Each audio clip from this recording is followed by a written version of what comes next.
Kathy Vik, Deeply Awake, Jets 2017, but this really isn't a chat. This is just me telling you a channel. Whew. This morning I did a really beautiful little talk. I was very pleased and proud of it. I listened to it on the way over to my thing.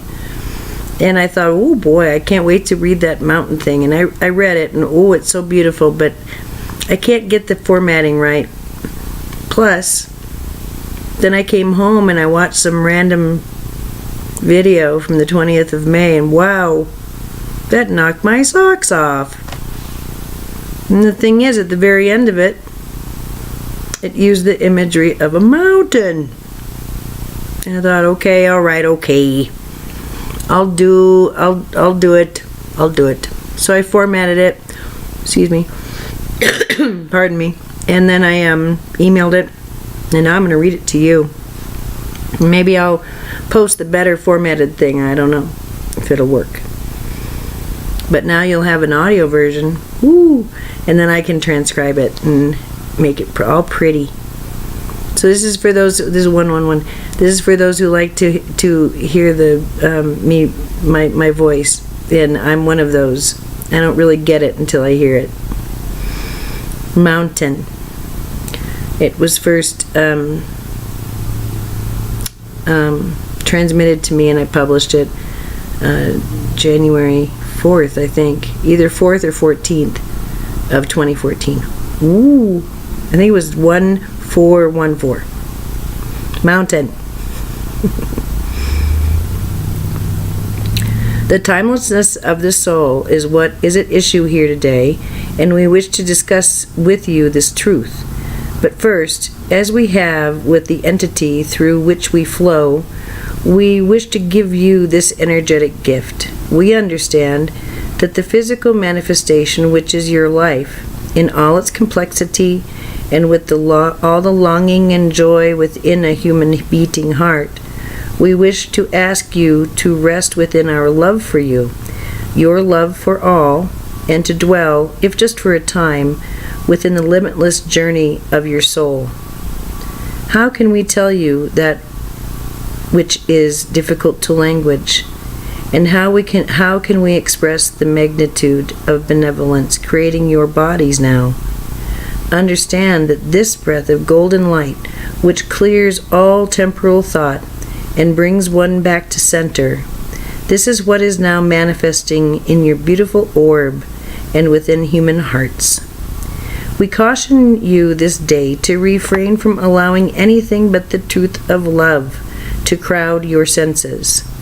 Allow this to flow from your heart, and let it reside always in your consciousness. Your physical body now sings a song, a deep and powerful chord, not a note, but a chorus of song is streaming from you. Yes, you.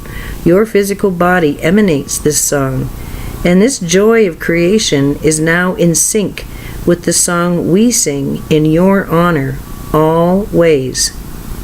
Always. Understand, we pray, that you are loved beyond measure, and there can be no other way of it. Situations which appear frightful, as setbacks, as disappointments. Understand, dear ones, these are readjustments only, devices only, and your soul has created them with the mind of God on the other side of your awareness. See all as benevolent, for it is. All is benevolence, and all is in order. We say these words about order to still your hearts, often quivering in anticipation and anxiety, waiting for the next little bit, some sort of proof. Many ask for, and many are now able to begin to perceive. Yes. Perception is the key. Consciousness is the gateway, and we tell you that thinking on these grand thoughts is not an idle thing, nothing to hold contempt for, nothing to fear. Your dreams speak of a state in which you already dwell and know as home. It is where one can see clearly, if seeing from the heart of your being, your soul. This does not mean that the symbols which your mind carries from the dream state are tantamount to understanding.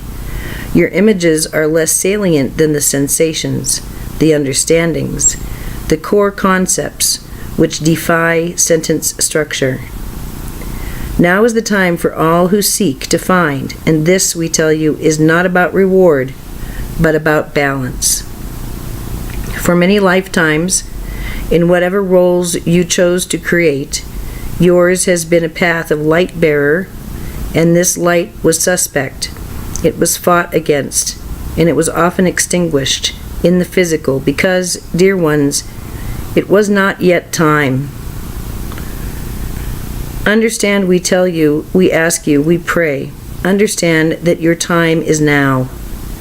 This time of fight, of struggle, of posture, of powerlessness, hopelessness, of doubt and intrigue and lurking disappointment, this time has ended.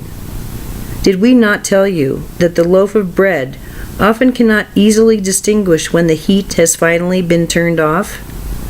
The loaf still emanates the heat from which it was created, a heat which alchemically changed a lump of dough into a feast for the masses.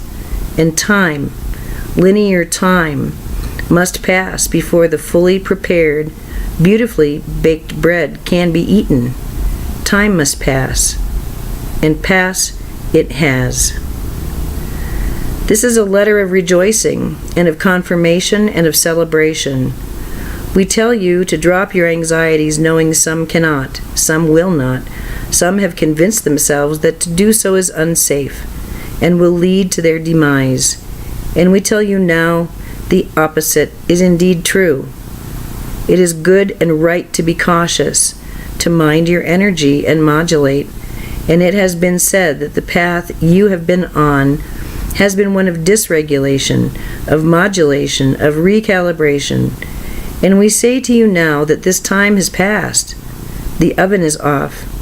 The heat which turned simple dough, well seasoned and perfectly prepared, into bread, the heat is off, and a settling now, a cooling off time has come. Allow yourselves space and time to rejoice. See to it that your fears are seen as the constructs they forever were, simple devices to assist you in realizing that you, and you alone, have endured so much, and you are held in high honor for your perseverance. There are many now who have begun to feel the stability this new dawn is to forever be honored as. Can you imagine this, stability, when so many of you have known only its polar opposite? We tell you that the completion brings integration. It breathes a sigh within your physical body, your beating heart, alive with this stability, not only of purpose but of expression and knowledge. Unshakably assured of your own worth, a solid knowing now begins to overtake. And this is the way to know, day to day, regardless of circumstance, that you are whole, you are intact, you are more than this expression, and from which you come is so loving, so benevolent. Do you now see what emanates from the divine is divine? Can you not see the sense of surrendering to the truth that, if conceived, in the mind of the all, that is emanation within and throughout you, is also divine, is also love, of love. It is love. You are love. We ask you to laugh often and much, and to see that oftentimes it is a simple choice, taking things personally and then hating, or seeing things larger and being able to laugh. At yourselves, at circumstance, at the weather, at the indomitable spirit who conceives and then tells the joke. This is not to say that in struggle there is no room for tears. This entity is a crier, and the tears are good. They are fine. And feeling frustration, panic, fear. Oh, dear ones, this is fine too. But can you not see that it is not fear that is the opposite of your being? There are no opposites to your being, and that is the point. To think that any amount of darkness could overwhelm your beautiful souls now is a pointless and quite incorrect summation. No.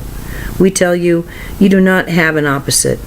And fear, loss, anxiety, worry, problems, they are constructs, but they are not the truth.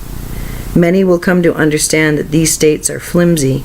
They're paper tigers all, and it is nothing but social conditioning which makes thinking on them seem valid. The cultural imperative to worry is passing away.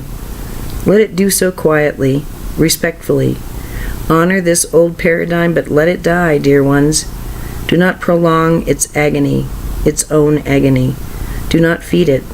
Let it pass from you. Let each have their interpretation of their lives, and let no man and tell no man how to do their own lives. This is not as powerful as your own living in your own good humor and trust, a trust that goes far beyond its currently understood parameters. Trust which passes through you so completely that peace comes from deep within, from your core, and this is the way of it now. To end, we tell you of the great gift the entity has now. Of course, to remove the little mind, there are devices, and hers is a sequoia tree. She becomes the sap. She now travels instantly into the light, moving from the corporeal and into the gateway, and this, we say now, is only half of it. Upon reaching the white light she joins, when, as a sequoia, she then understands, and saw today, that this magical tree of life, which has given her so much, it is one of many, and it's on a mountain. Understand, you are each holy mountains, and there is much upon you which has occurred, will occur, might and might not occur. See that you are indeed an ancient and holy mountain, upon which many will fret, love, die, and be birthed. You are a mountain into which ancient holy trees have grown, taken hold, and now stand as living monuments to the sanctity, the impermanence, and brilliant purpose of physical life. A mountain upon which many will live, have lived, and are living. But is the mountain changed? Is its definition or beauty altered by these comings and goings? Is the mountain changed in a permanent way when it hosts a camper?